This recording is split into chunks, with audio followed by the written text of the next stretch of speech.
Ang DOE, 2 days lang. Tama ba yun? Parang wala kayong urgency sa katawan, ayos lang. Can you please explain the rationale for this madness? At nagagalit ang tao, 2 araw lang kayo magtatrabaho sa harap ng krisis? Mr. Chair, work from home doesn't mean that we don't work, ma'am. We work every day.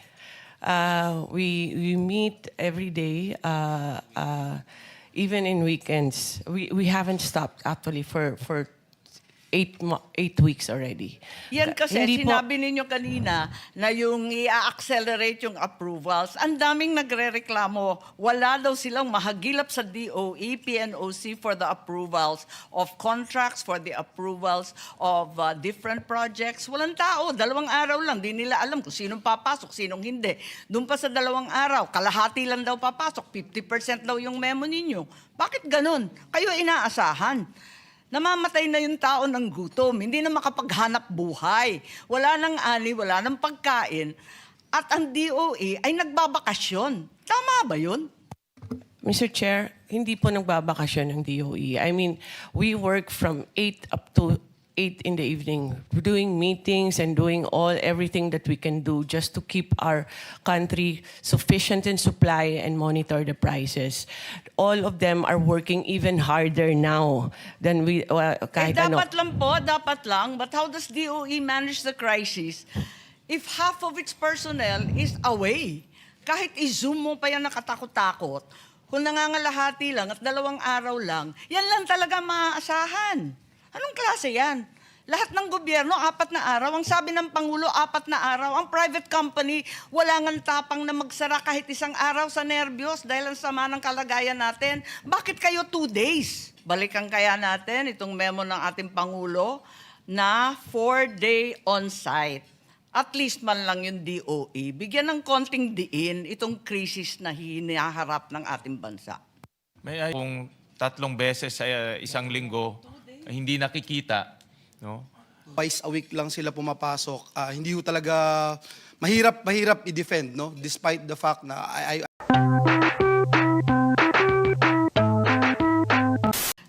Of course, we have many comments about both the presentation of Secretary Balisacan in view of our experience in the past of the 2 oil shocks referred to in the 70s.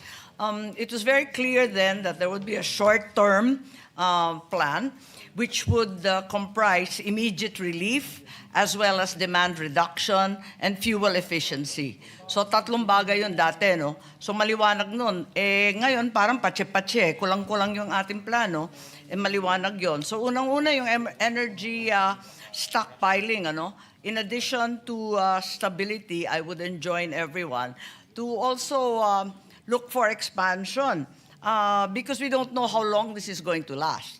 And one of the key efforts then, as mentioned by Secretary Garin, was diplomacy. Appropriately, we have Secretary Lazaro. However, hindi ko maintindihan kung bakit magpepermiso pa tayo sa US para lang bumili sa Russia, samantalang may Russian ambassador naman dito na mabait naman. Are we no longer a sovereign nation with diplomatic relations with Russia, with Iran?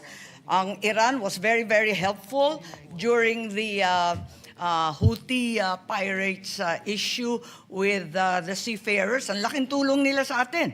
At ganon din ang ASEAN na ang balita, ang Brunei, nagpapadala na ng langis sa ibang LGU, hindi dito. At yung demand-side restriction, syempre, encouraging oil-saving behavior. Baka yung ibang may edad dito, naaalala pa ninyo si Chiquito sa Asyong Aksaya. Siguro maibalik na lahat yan dahil kailangan talaga natin transport restrictions, carpooling. We are making that effort in any case, reduction of speed limits, fuel, and other rationing. Intindihin natin, marami na nating ginawa niyan. At sa medium term, maliwanag yung monetary and fiscal stabilization. As Secretary Balisacan mentioned, we are in a much worse position than we were before COVID. Nevertheless, in the next 5 years, we should be able to improve resilience through institutions and through behavior. And finally, the long term, that's been mentioned repeatedly, structural reform, the energy transition, and so on. Napakaraming dapat pag-usapan. Subalit ako ay tututok predictably, syempre, doon sa agriculture. Nandito naman si Secretary Laurel, baka naman matulungan tayo. Dahil alam po natin na nakakapagtaka, sabi nga ni Senator Marcoleta, bakit tayo na ang pinakamataas sa ASEAN? Nasa 280% increase. Samantalang yung iba, 10 pesos lamang. Ba't ganon? Pati Singapore, mas mura na sa atin. At ang pinakamalala dyan, yung diesel talaga ang lumobo. Ang diesel tumatama na sa agrikultura. We have very, very dismal news today from Pangasinan, from our fishing coastal areas, from Palawan, Zamboanga, Jensan.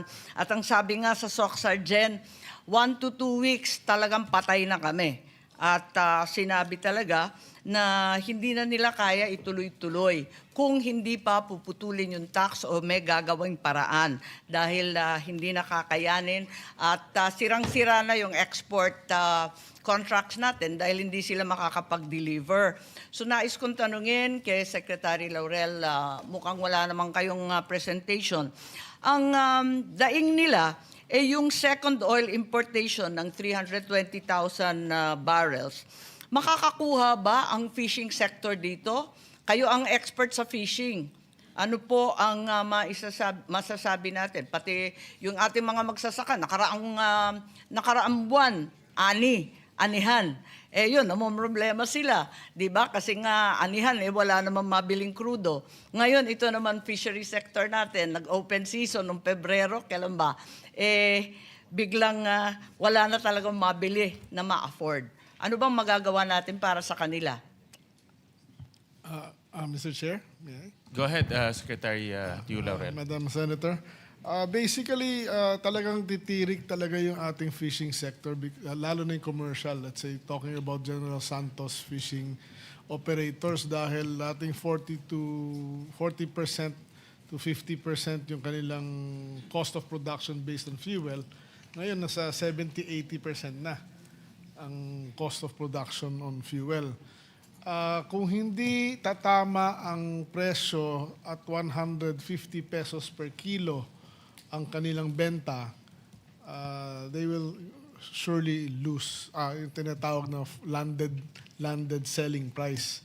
Pero ano magagawa natin? Ako, alam ko na nagbigay kayo ng 3,000 sa mga fisher folk families. One time, big time lang yung 3,000 at gano'ng katagal yun. Paano kaya? At pati yung mga listahan, pinagdududahan doon sa municipal fisheries, yung BFAR list na napaka-outdated raw. Ano bang masasabi natin sa kanila? Dahil hindi pa nag-uumpisa yung krisis ng Iran, talagang alam natin, sila na, ang coastal sector ang pinakamahirap sa buong bansa. 2.5 times the rate of poverty elsewhere. Mr. Chair, well, ang iniisip namin, basta kung mapopondohan lang, ay, let's say, sa commercial fishers and coastal fishing boat, kahit yung municipal na malalaki, for every kilo na binaba nila sa fishport ng gobyerno, bibigyan sila ng 10 pesos. But of course, that has to be funded. So that will help. Maari bang mangyari na yung ini-import ng DOE, yung nababalitaan natin na 20 billion na inalat na ni Secretary Garin, i-avail ng mga fisher folk at saka ng mga magsasaka din directly instead of through Petron and others? Pwede bang ganun? Na diretso na yung gobyerno na ang mag-aalat? I think Para may tulong din kahit papano Madam Chair, Mr. Chair, ang kasama yun sa aming pinaplano dun sa uplift nga, no? Isang napag-uusapan namin dun is magbigay ng voucher per liter, like 10 peso per liter na voucher to the transport ng agri, no? Tapos sa fisher folk, then maybe sa mga fishing boats for their purchases ng fuel. The other idea is yung sa fisher folks nga is landed cost, no? yung landed cost, yung landed price nila Landed ng price minus 10 pesos. minus 10 pesos. Yun nga ang problema, ang dami yung pinag-aaralan. Sabi nila, hihikahos na raw sila sa loob ng isang linggo. Wala nang magpapalaot. Pwede bang bilisan konti? Baka next week may decision na ho yun. But we needed the inputs of our economic managers and DOF on the matter. Because Kasasabi lang ang po ni, ang balita kasasabi lang ni Secretary Recto na ayaw daw niya magbawas ng VAT kahit from 12% to 10% lamang. Ang lupit naman. That's a different matter, ma'am.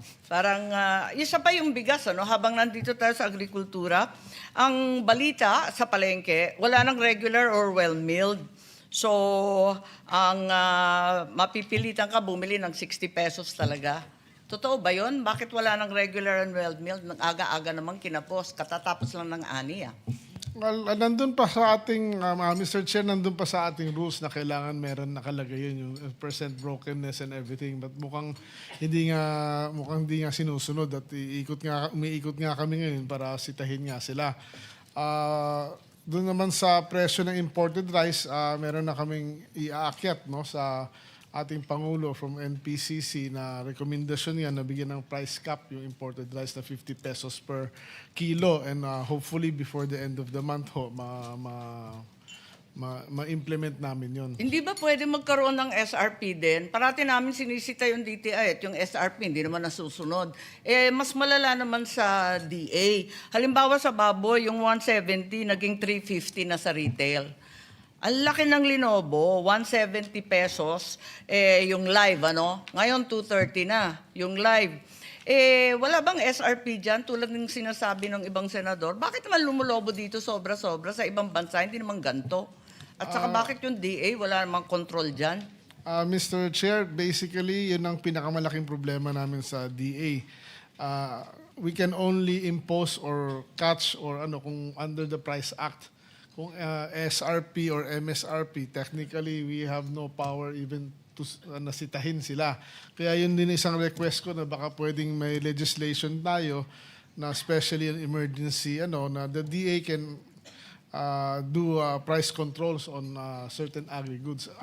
Pero in the meantime po, ang tindi ng inyong registry and supervision over retailers, market vendors, markets, may magagawa naman siguro kayo. Hindi naman pwedeng sabihin may kulang sa batas, tapos na. Sa ngayon, Mr. Chair, wala kaming magagawa dahil wala pa yung bagong Rice Act that will actually empower us to have all the... Maski yung uplift, may emergency powers, hindi pwedeng sitahin yung mga nag-overprice ng labis-labis sa palengke. Under the law, mukhang sa analysis namin, wala kami. Wala din kami enforcement. Hindi ako naniniwala. Baka yan ang paniwala sa DA, pero naniniwala ko may uplift na, may emergency na. Pwede na tayong pakialaman. Hindi naman tama yon. Pero sige po. Sige, ma'am. I will tignan do po more natin research. yung uplift po. Napaka-late. Nung February 28, ano na ba date ngayon? April 13, andito pa rin tayo, pinag-aaralan pa rin lahat. Mabubulag po tayo sa kakaaral. Salamat po. May I call on Hans Kakdak, please, the Secretary for Migration. Yes po, ma'am. Yes. Ang balita, marami na rin nakauwi. Narinig namin na nagkaroon ng flight from the Emirates and another flight from Dubai. Tama po ba? Yes po, ma'am. We had an 8 charter and one arriving this afternoon. Yes So, po, ma'am. Yes, there were a 9 Bali, charter ikatlo. We have had 9 charters and of course, pero din hong commercial flights, sinasabayan ng commercial flights yung charter, so around 5,400 po.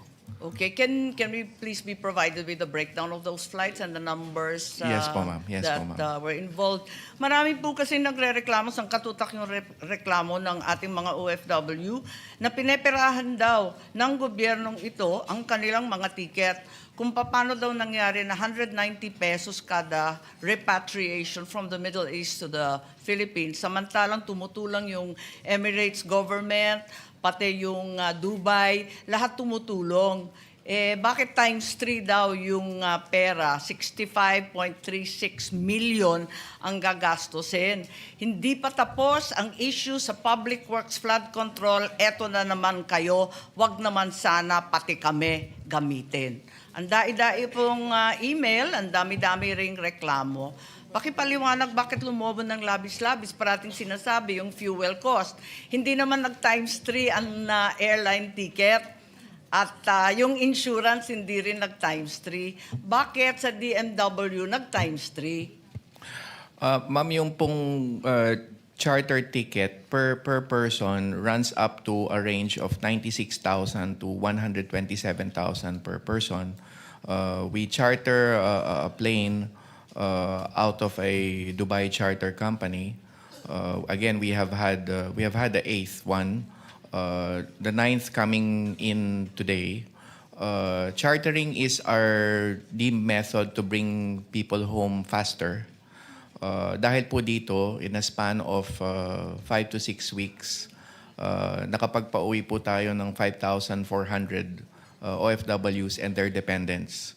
It will entail a cost, ma'am, to charter a flight.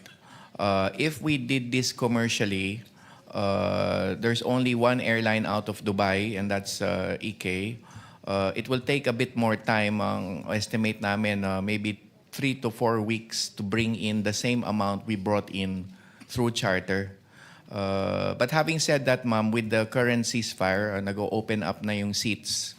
So we Kaya nga are... nagtataka kasi yung ating mga OFW kung bakit ganyan, samantalang yung mga gobyerno doon sa Middle East, tumutulong naman at halos cost na lang daw binibigay. Alam nila yun, trabaho sila sa airline Kaya nagtataka sila. Kung pwede, nananawagan tayo sa mga oil companies na mag-unbundle ng kanilang price increases at nananawagan rin tayo sa DMW na i-unbundle itong mga cost ng ticket. Kasi pakiwari ng ilang OFW, sila pa yung ginagamit na kumita, na magkurakot. Pangit po yung dating Hindi po, ma'am. Rest assured, there has been proper procurement of these chartered flights under the emergency procurement provisions of the Act of the Government Procurement Law, and there has been arm's length negotiation with the Dubai Charter Company, as mentioned. It is a reputable charter company, as clearly shown with the safe return of more or less over 4,000 OFWs. Rest assured, ma'am, we are always open to audit, have been since day one. But rest assured, ma'am, bukas po ang mga libro natin in terms of any investigation on the costing. As I said, chartering has always been the fastest way to bring people home. And that is the reason why we resorted to chartering. Having said that, ma'am, again, we are partnering this with commercial flights which are beginning to open up. PAL will now start landing, as we understand, in the Middle East. So this will vastly help po, ma'am, sa pagpapababa ng costing natin. But the short answer, ma'am, is we are open always to audit and investigate. Napakaraming reklamo, no? Patulong na lang sagutin ng ating mga Yes, ma'am. OFW. Kasi nga, sabi nila, wala pa sa 60,000 pesos yung ticket dati, bakit naging 190? Wag naman daw ganon. Parang labis-labis. Marami pang magtatanong. May isa na lang huling hirit ako kay Secretary Garin. Alam natin, ang lead agency ng department ng krisis na ito, ang inaasahan na tutulong at tututok sa krisis ng langis ay ang Department of Energy. Tama po ba? Pati yung attached agencies, they're supposed to take the lead in handling the energy crisis as we understand it today, including ERC, NAPOCOR, lahat ng narito. Higit sa lahat PNOC with legendary reserves kung saan man sila. And this is stated in your mandate. And the President also wrote that, in fact, there would be a cutting back in government agencies to 4 days. However, I am in possession of Department Order DO 2026-03-0006, under which the department, through the order of the Secretary, has adopted only 2 days of on-site work per week, with only 50% of DOE officials and employees reporting.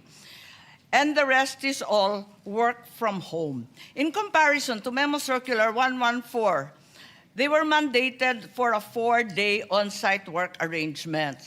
Our private companies, in order to make a living and to stay above water, have chosen to stay on-site 5 days.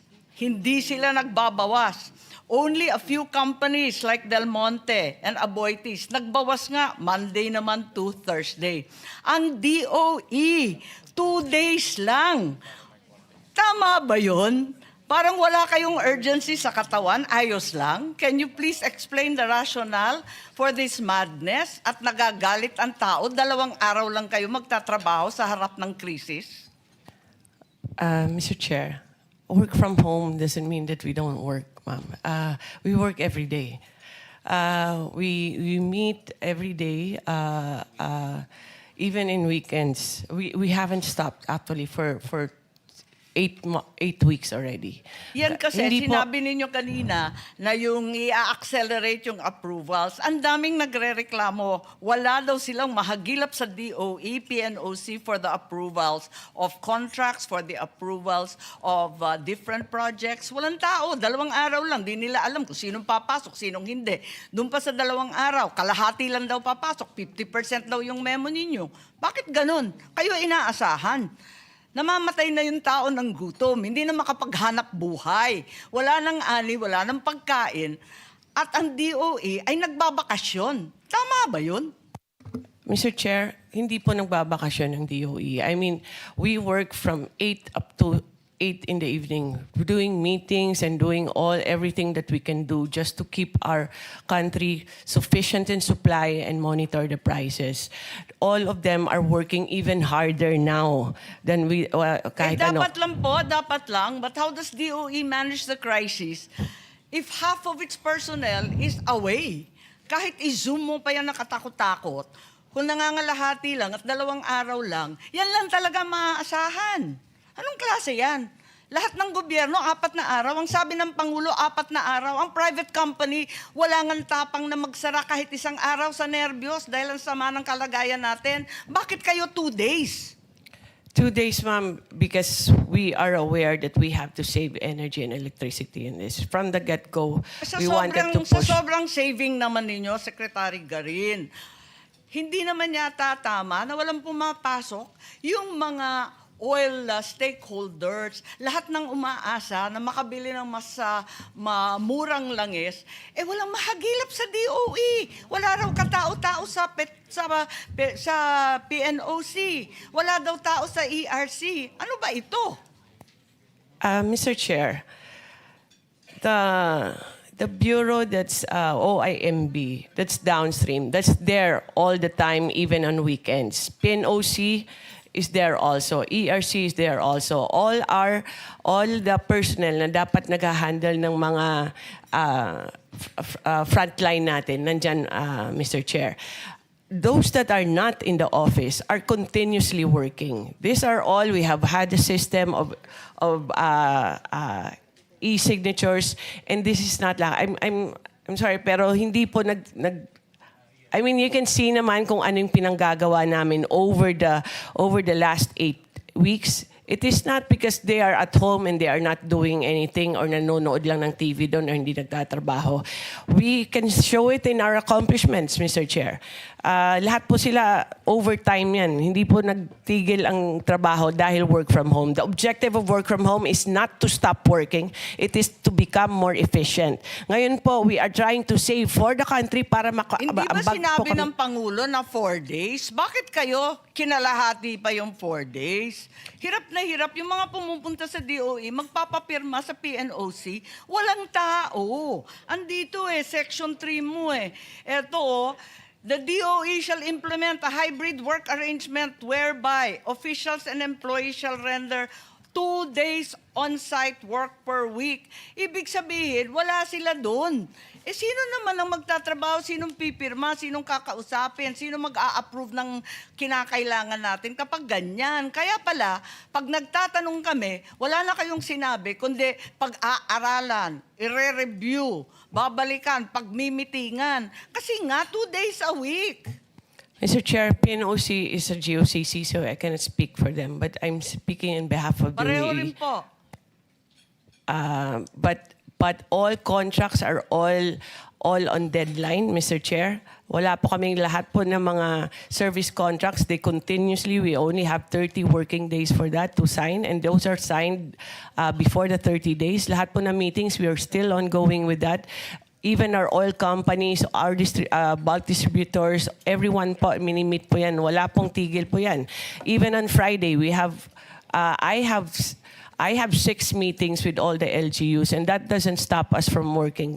Just the fact that baka sa iba po pag work from home di sila magtatrabaho, pero eto po yung DOE nagtatrabaho. I don't know what the arrangement is with PNOC. Secretary naman, paano pipirma ng mga permitting na sinasabi nyo na accelerated hybridization? Paano pipirma ng iba't ibang mga renewable projects? Walang tao dun sa opisina. We're automated, Mr. Chair. Pambihira. Hindi naman online yung approval eh. It's online, Mr. Chair, because of the EVOS. Hindi po. Marami po nagre-reklamo. In any case, I think that this memo that the lead agency will work as a mere 2 days a week in the face of this crisis is reprehensible and incomprehensible. Talaga naman habang ang taong bayan ay hirap na hirap, ang ating mga mangingisda ay naghihikahos, ang presyo ng pagkain at ang langis ay hindi ubus maisip, abay walang pakialam ang DOE at sila ay nagbabakasyon 2 araw sa 1 linggo ang pasukan. Yun lang ang masasabi ko. Maraming salamat po. Mr. Chair, hindi po kami nagbabakasyon, Mr. Chair. We work very, very hard. I mean, all our USECs have individual assignments. Sa power, naayos po yung power. On the supply side po, non-stop po yan, paghanap ng supplier.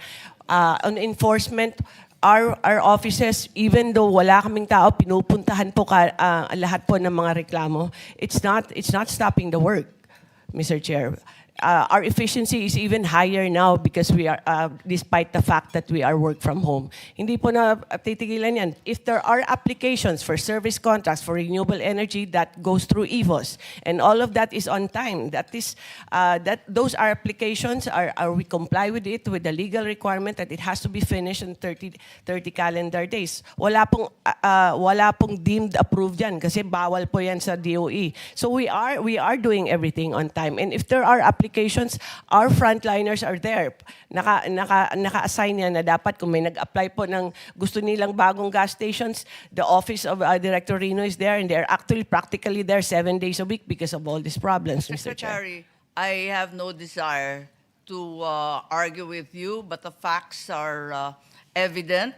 There's only a 2-day week as far as DOE is concerned at saksakan ang dami ng reklamo mula sa iba't ibang sektor, higit sa lahat ang sektor ng langis. Yun lang. Kaya siguro, kung maaari, balikan kaya natin itong memo ng ating Pangulo na 4-day on-site. At least man lang yung DOE. Bigyan ng konting diin itong krisis na hinaharap ng ating bansa. May I suggest to the good secretary, I know that dahil sa EVOS law, lahat electronic. No?